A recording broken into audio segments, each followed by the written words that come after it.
Welcome to October Gallery Network. My name is Flávia Meretti. We're here with some of the students of the Brazilian Portuguese and cultural class.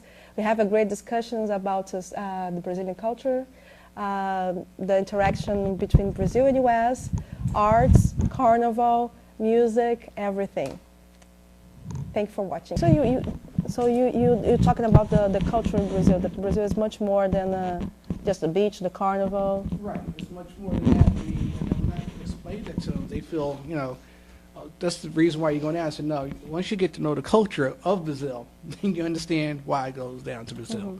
So it's not what you think because, oh, there's beautiful women down there, you're going there for that purpose. No, it's not that, because of the culture, the food, and the atmosphere. Mm-hmm. And that's why I go down to Brazil. Yeah, there's much more, like, not only like about the African Brazilian culture, but the arts is like that's very strong in Brazil. You were talking about the Lenner and talk about a little bit about that, like his concept of urbanistic acupuncture. Well, he assigned three, for every 3 people living in the favela, he assigned an architect so that they could design their own home and also leave enough land that they could expand the house. And it's just a miracle for Brazil because all the other favelas are overrun with drugs, and he's created something that's unique. And the city's beautiful. It's a lot like Curitiba. Yeah. Is a lot like a European city, and it's easy to get around on the bus. He has these buses connected three together, and they're like a subway train, and you even get on it like a subway train. You pay before you get on. And they have these tubes that people like connect to the bus. Is that right? Yeah, and it was in the Philadelphia Inquirer as a suggestion for solving our problems was the Curitiba model. Yeah. So people don't see that now. There is other things in Brazil besides the carnival. You were there outside the carnival, is that right? I was there during carnival. During the carnival. Well, I came about 2 weeks beforehand and stayed in Salvador for about 2 weeks, and then I headed down to Rio and stayed in Niterói for a week, and then I stayed in Rio. How do you like Niterói? Eu gosto muito de Niterói. Suspicious for me because I'm from Niterói. Yeah. It's a beautiful city. Did you visit the museum? I saw it from the outside, but I didn't get a chance to actually see it from the inside. It's beautiful construction. It is. It's shaped like a semi-dome. It's got like this weird and the architecture. structure that's stand only by a small base. Yeah. And look almost like a cup, or I don't know. It's like it's very, very unique, and it was considered one of the 7 wonders of the contemporary world. Okay. Yeah, they chose that. So that architecture in Brazil is also very strong. Not only the historical, that the church. I know you have a chance to go to Rio to see like the gold carving church. Because at the time there was a time in Brazil that the main industry was gold. And they have this church like all carved inside with sculptures in gold. So the whole church is actually gold, solid gold. And has some Rio and Minas. It's very beautiful. So art is very strong too. Do you know any artists in Brazil? Like through Lamar or the gallery, you see some of the...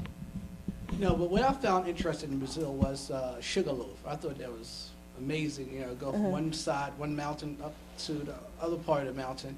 And I was wondering what really inspired them to do to make that monorail to go up and down when they put Sugarloaf together back then. But I thought that was amazing looking at that because you got a real good view of the whole Brazil. I mean, you can see the beach down here in 2 parts, and you can see the airport that we talk about, Santo Domingo. Yeah, Santo Dumont, Santo Dumont, yeah. and that's where I saw the airport from Sugarloaf, Santo Dumont.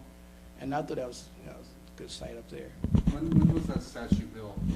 The Sugarloaf? Yeah. In the 30s, 1930s, yeah, it's very, very old. And recently was rebuilt, like, the cables and everything, because it lasts a long time.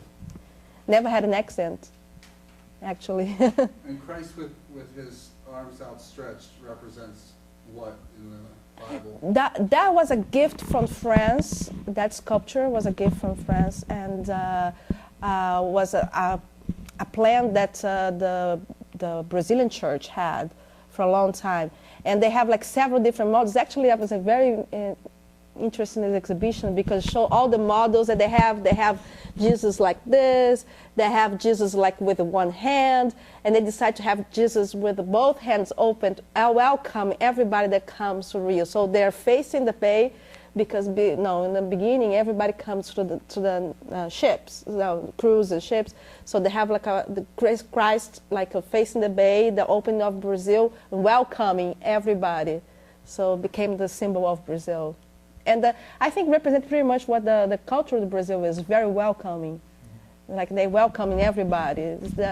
Being a tourist in Brazil is different than being a tourist, I think, in every place else, because it's a sense of welcoming, of belonging, that people really want to interact with you. That's, I think, that make it very unique. We have this experience there while you're there? I had that experience while I was in Brazil. Extremely open. I mean, from the grandma down to the little kid on the street, everyone was appreciative of the fact that I tried to speak Portuguese. What I found interesting, though, is when I came back to America, I was so excited about Brazil. And I went to, like, Samba, which over on 8th and Girard. And I went there to meet Brazilians. And everyone was very standoffish. They were very secluded in their own little nooks. So I was trying to find a way to break through. Like when I go to Taste of Portugal on Saturday, how do you break through to the little cliques of people? Try to speak Portuguese the same way do like when you do in Brazil. Because what happened? Why they're so afraid here?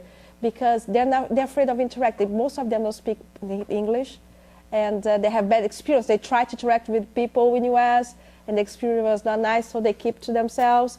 So if you go ahead and do the same thing you do in Brazil, try to speak Portuguese. Approach somebody, say, "Oi, tudo bem?" And the person will be like, just the fact that you try to speak Portuguese for Brazilians, they're very, very important. They're going to work with you. They're going to mimic, they're going to write down, they're going to find somebody else to translate. But if you go there assuming that they have to speak English, like a lot of people do, like they approach people in English and don't say, and even, excuse me, eu não falo português or something like this, they're not going to be very open. But if you, a little bit goes a long way in Brazil. So they want to see that you're at least trying.